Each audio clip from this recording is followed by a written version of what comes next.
Difficult है क्योंकि जब नहीं थे, जब हम लोग यहाँ उतरे थे चुनाव में, तो हमें भी नहीं पता था कि हमारा क्या फ्यूचर है। हमें क्या हमारे ऊपर भी कोई केस कर देगा, कोई फॉल्स केस करेगा क्या, हमें भी।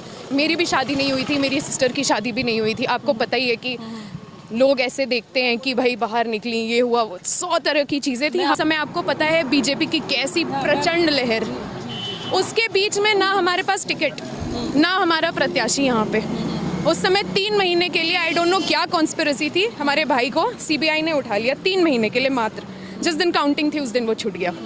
तो लोगों ने पता नहीं क्या, was it a conspiracy, I don't know, क्योंकि अचानक से उठा लिया चुनाव, जस्ट नो। लेकिन जो पॉलिटिकल राइवल्स हैं वो तो ऑब्वियसली उनका काम ही ये है कि हम पे कीचड़ उछालें। तो वो ऐसा काम करते हैं तो हम उसको फेस करते हैं, और क्या कर सकते हैं। ऑपोजिशन वाले लोग हैं वो हमें ऐसे बोलते हैं जैसे कि ये कोई गाली हो, कि कैसे हम बाहर जाके, उनका कहना है कि हमारे घर से तो कोई कभी लड़की बाहर नहीं निकल। आप खुद एक लेडी हैं, इतने पिछड़े क्षेत्र में आके आप मेरा इंटरव्यू ले रही हैं, kudos to you. And similarly मैं भी यहाँ पे अपने घर से निकल के काम कर रही हूँ, इसमें क्या शर्म है। तो इसमें तो कोई शर्म नहीं होनी चाहिए कि अगर, तो इस समय चुनावी माहौल चल रहा है और हर सियासी पार्टी, हर पार्टी इस समय जनसभा कर रही है, जनता से मिल रही है। नौतनवा विधानसभा में हम इस समय मौजूद हैं। 2017 में जैसा कि मैंने बताया कि अगर एक ऐसे विधायक जो कि सलाखों के पीछे थे लेकिन स्टार प्रचारक बहनें बनी और जीत उन्होंने वहाँ पे सुनिश्चित की। वो स्टार प्रचारक बहन हमारे साथ है, बात करेंगे 22 के चुनाव को लेके समीकरण क्या है। इस समय आप लोग पूरी जनसभा कर रहे हैं, लोगों से मिल रहे हैं, क्या लग रहा है, क्या स्थिति बन रही है? स्थिति तो हमारी बहुत अच्छी बन रही है। लोग तो ऐसा कह रहे हैं कि पिछली बार से बेटर वोट्स मिलेंगे और ज़्यादा डिफरेंस से हम लोग जीतेंगे। जी जी। मुश्किल होता होगा ना कि कहाँ, एक समय था आप विदेश में पढ़ाई की आपने, अब यहाँ पे आकर इस तरीके से लोगों से मिलना कैसा लगता है? भाई के लिए प्रचार करने का मकसद क्या है कि आगे चल के राजनीति में उतरना है या नहीं? बिल्कुल उतरना है। हमारे पिताजी ने हमें यही काम सिखाया है, हमें यही काम आता है। हमने विदेश में पढ़ाई इसलिए नहीं की कि हमें विदेश में बसना था, हमने इसलिए की क्योंकि हमें एक्सपोजर चाहिए था कि बाहर क्या चल रहा है, हम अपने देश में क्या कर सकते हैं, हम अपने लोगों को क्या बेटर दे सकते हैं, क्या टेक्नोलॉजी ला सकते हैं, हम कैसे इतना डेवलप करें। हमारा बाहर जाने का कारण, हमारा यहाँ रहने का कारण सिर्फ यही है। और हमारा पूरा परिवार पॉलिटिक्स में है, हमें कोई शर्म नहीं है किसी से वोट मांगने में। बचपन से हम इन लोग के बीच में, मतलब बहुत ही छोटे थे। आपने शर्म की बात की, शर्म पे तो मैं आना ही नहीं चाहूंगी। क्या शर्म का टैबू बार बार लगता रहता है क्या आप लोगों के ऊपर? हमारे जो ऑपोजिशन वाले लोग हैं वो हमें ऐसे बोलते हैं जैसे कि ये कोई गाली हो, कि कैसे हम बाहर जाके, उनका कहना है कि हमारे घर से तो कोई कभी लड़की बाहर नहीं निकल। आप खुद एक लेडी हैं, इतने पिछड़े क्षेत्र में आके आप मेरा इंटरव्यू ले रही हैं, kudos to you. And similarly मैं भी यहाँ पे अपने घर से निकल के काम कर रही हूँ, इसमें क्या शर्म है। तो इसमें तो कोई शर्म नहीं होनी चाहिए कि अगर महिलाएं निकल रही हैं। लेकिन देखिए यहाँ पे एक सवाल और उठता है कि महिलाएं उतर रही हैं, ये ठीक है, मैं भी आई हूँ ताकि जनता का मूड क्या है गाँव को लेके ये जान सकूँ। लेकिन महिलाएं अगर सिर्फ इस मुद्दे से उतर रही हैं कि वो किसी एक को विजेता बना सके तो ये नहीं सही है। लेकिन आपने कहा कि भविष्य आप राजनीति में देख रही हैं, ऐसा? ऑब्वियसली आपको, मतलब मैं बिल्कुल अपने आप को वहीं देखती हूँ कि पॉलिटिक्स में ही हमारा फ्यूचर है। पॉलिटिक्स यानी जनसेवा। हमें यहाँ को मैं चाहती हूँ कि मेरे साथ सिर्फ औरतें चलें। अगर आप मेरे साथ कभी कैंपेनिंग पे आएंगी तो आप देखेंगी कितने वेल रिसीव होते हैं हम लोग एज लेडीज़। और लड़कियाँ खूब बाहर आती हैं, मेरे साथ साथ टहलती हैं, एक घर घुमाती हैं। मेरे निकलने से क्या होता है कि बाकी लोगों को ऐसा लगता है कि हम भी निकल सकते हैं घर में। कुछ ऐसे भी सवाल हैं आपसे जो कि शायद आपको ना अच्छे लगे, लेकिन अब कहीं ना कहीं आदतें हो गई हैं इन सवालों की। एक टैबू लग चुका है परिवार पे। कितना मुश्किल रहता होगा आपके लिए जब आप लोग निकलते हैं जनसंपर्क करने? चीटाकशी भी होती होगी, कैसे मैनेज करती हैं इन सारी चीज़ें? देखिए, पर्सनली जिनसे हम मिलते हैं, जिनके घर जाते हैं, वो तो ऐसे कोई भी ऐसे सवाल नहीं पूछते मुझसे जिसका मैं जवाब ना दे पाऊँ। लेकिन जो पॉलिटिकल राइवल्स हैं वो तो ऑब्वियसली उनका काम ही ये है कि हम पे कीचड़ उछालें। तो वो ऐसा काम करते हैं तो हम उसको फेस करते हैं, और क्या कर सकते हैं। जी। अच्छा, ऐसी भी बात होती है कि जिस तरीके से अमरमणि त्रिपाठी ने क्षेत्र के लिए काम किया, यानी कि आपके पिताजी ने, उस तरह से बेटे यानी अमरमणि त्रिपाठी को, आपके भाई को उस तरह से काम करते हुए नहीं देखा जाता है। क्या कहेंगी आप? देखिए, सबसे बड़ा डिफरेंस है जनरेशन गैप। जब मेरे पिताजी 1980 में यहाँ पे आए तो उन्होंने अपने साथ कई लोगों को बसाया, ज़मीनें दी, घर दिए, काम दिए। तो वो सब इस समय टचिंग 70 है। तो अगर हम ये एक्सपेक्ट करें कि उनकी सोच और मेरा भाई जो कि 30 साल का है उनकी सोच मिले, तो ये बहुत ही डिफ़िकल्ट चीज़ है। तो वो generation gap, biggest difference is generation gap. जो आजकल के लड़के हैं उन्होंने एक टर्म बनाया है अमनवादी। कई घरों में मैं गई तो बोलते हैं अरे हम तो अमनवादी हैं। तो जो यंगस्टर्स हैं जब वो इस एज में आएंगे कि वो भी अपना ओपिनियन दे सकें, बातें कर सकें, तो आपको ये डिफरेंस उतना नज़र नहीं आएगा। काम करने का तरीका अलग है, काम पूरा हो रहा है। It's a difference of generation gap, nothing. जी जी, जनरेशन गैप, दैट्स इट। जी, he is very hard working. अच्छा, अगर 2017 चुनाव की बात की जाए, यहाँ पे राइवलरी में देखा जाए तो दो परिवार ही चलते हैं, एक ब्राह्मण परिवार, एक ठाकुर परिवार। इस समय की स्थिति अगर देखी जाए, 17 में कहा जाता है कि अगर अमन मणि जीत पाया उसकी वजह थी दोनों बहनों ने जम के प्रचार प्रसार किया, वरना जीत नहीं हो सकती थी। जी, क्या लगता है? क्योंकि देखिए, जो जिस टाइम पे हम लोग चुनाव कर रहे थे, जिस टाइम पे 2017 में हम लोग चुनाव में हम उतरे कैंपेनिंग में, इसलिए क्योंकि हमारे घर का और कोई सदस्य यहाँ पे आना का इट वॉजंट पॉसिबल कि कोई यहाँ पे आ सके, इसलिए हम यहाँ पे उतरे। तो हमने खुद जब हम इस मैदान में उतरे, हमारे पिताजी ने तो बहुत काम किया है। देखिए 90% श्रेय उसको जाता था हमारे चुनाव जीतने पे कि काम बोल रहा था। 10% कि हम अपनी बात रख पाए लोगों के सामने। सो इट वॉज नॉट कि बस मैं और मेरी बहन उतर गए और प्रचार कर लिया। द थिंग, हाँ आप जो कह रही हैं सही बात है।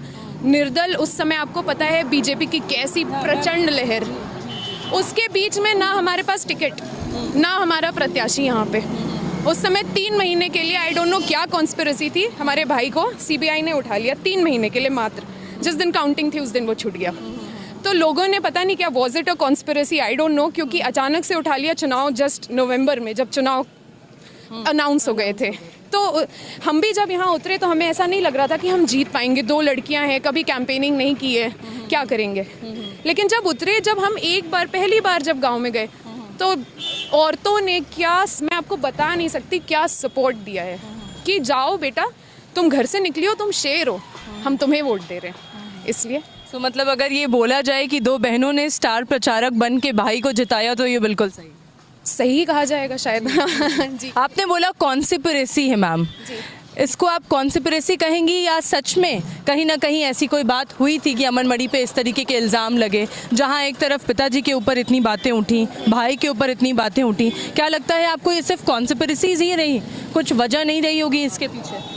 मुझे नहीं लगता कि कोई वजह रही है इसके पीछे, एक्सेप्ट देखिए पॉलिटिकल राइवलरी बहुत। यहाँ पे जो चुनाव, जितनी मेहनत मैं यहाँ पे करती हूँ, इसका 1% आप दिल्ली में कर दीजिए, आप MP बन जाएंगे।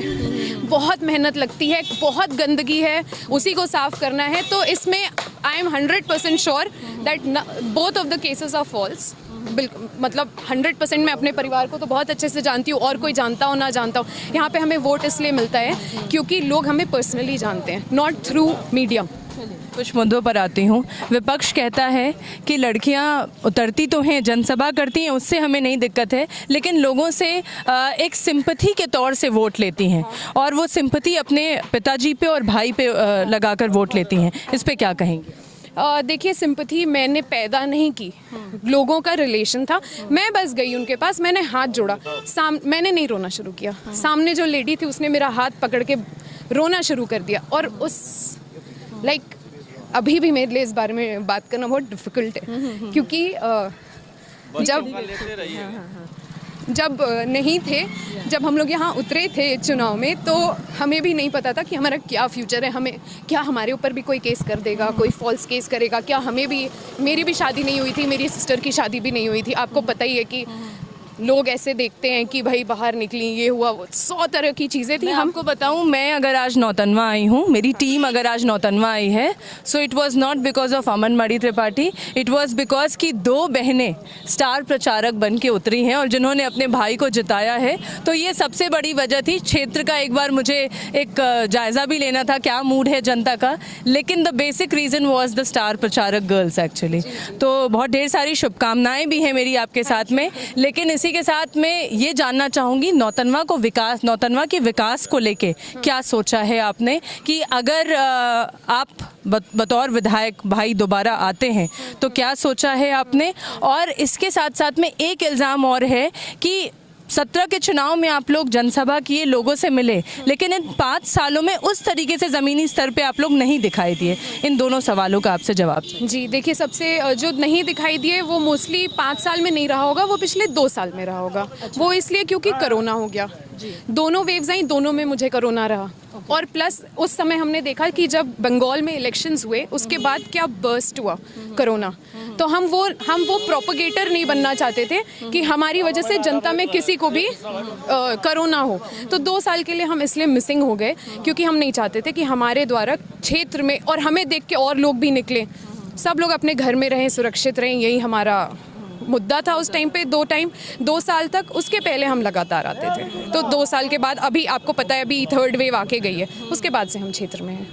तो ये एक वजह है कि 2 साल बिल्कुल कोई नहीं घर से निकल पाया, हम भी नहीं निकल पाए। और विकास को लेके आपने क्या सोचा है? अगर नौतनवा में दोबारा आप लोग आते हैं तो क्या सोचा है इस बार? और आप इस बार बसपा की सीट से आ रहे हैं, भाजपा और सपा में जहां एक पूरी आप देख सकते हैं कि एक तगड़ी लड़ाई हम देख रहे हैं, वैसे में बसपा अपनी जगह क्या आपको लगता है बना पाएगी? बिल्कुल बना पाएगी। हम जीत भी रहे हैं, और इवन मायावती जी का ग्राफ जो कि हम न्यूज़ देख रहे हैं बहुत ऊपर जाता हुआ हमें नज़र आ रहा है। हम एक मेजॉरिटी पार्टी रहेंगे, भले ही मतलब हम ये नहीं कह सकते कि हमें 200-300-400 सीटें ऐसे कुछ मिल जाएंगी, लेकिन डेफिनेटली 150 सीटें बीएसपी को मिलेंगी। और नौतनवा का विकास हम ऐसे करेंगे कि वैसे ये बहुत ही बैकवर्ड एरिया था, बॉर्डर एरिया था, कोई ध्यान नहीं देता था। हमारे पिताजी को लोग इसलिए इतना मानते हैं क्योंकि अब घर घर लाइट, सड़क, पानी, ये चीज़ें नहीं पहुंचती थी, ये चीज़ें पहुंचाई गई, जहाँ पे रह गई हैं वहाँ पे काम चल रहा है। देखिए, आप लोग एक ऐसे परिवार से आते हैं जो शिक्षित परिवार है। मेरा बस आपसे ये कहना है कि नौतनवा में मुझे लगता है अभी भी जो कमी दिख रही है वो रोज़गार की है, उसके लिए क्या सोचा है? देखिए, मोस्टली यहाँ पे खेती है, आदमी का खेत है, वो छोड़ के नहीं जाता है। हाँ, यहाँ पे एम्प्लॉयमेंट नहीं है, बेरोजगारी नहीं है, लोग कहीं ना कहीं एम्प्लॉयड हैं, यहाँ पे कोई सो यस, तो हम ये चाहेंगे कि लोगों को इतना दूर ना जाना पड़े। हम यहाँ पे प्लांट्स डलवाएं, हम उद्योगपतियों को ऐसा परिस्थिति दें कि वो यहाँ पे प्लांट लगाना चाहें। हम चाहेंगे कि घर से कोई भी दूर ना जाए, सुबह जाए तो शाम को काम करके वापस आ जाए। एंड एजुकेशन ऑफ गर्ल्स, इस पे तो मैं इतना काम करने वाली हूँ और कर भी रही हूँ। हम चाहते हैं कि हर लड़की अपना ओपिनियन रखे अपने दिमाग में, और जो उसको करना है वो खुद तय करे। बहुत बहुत धन्यवाद, बहुत ढेर सारी शुभकामनाएं, एंड होप कि हम आपको भविष्य में बतौर राजनीति में देखें। बहुत बहुत धन्यवाद आपका। तो ये हमारे साथ खास बात कर रही थी अमनमणि त्रिपाठी जी की बहन, जिनका कहना है कि अगर 2017 में जीत हुई तो उनके प्रचार प्रसार करने की ही वजह थी कि वो जीत पाए, और 22 को चुनाव को लेके भी उनकी तैयारी है। उनको लगता है कि बसपा कहीं ना कहीं अपनी जगह बनाती 2022 के चुनाव में दिख रही है, और नौतनवा विधानसभा में दोबारा से अमनमणि त्रिपाठी विधायक बनते उनको दिखाई दे रहे हैं। आप हमारे साथ बने रहिए, देखते रहिए एनबी न्यूज़ गोरखपुर।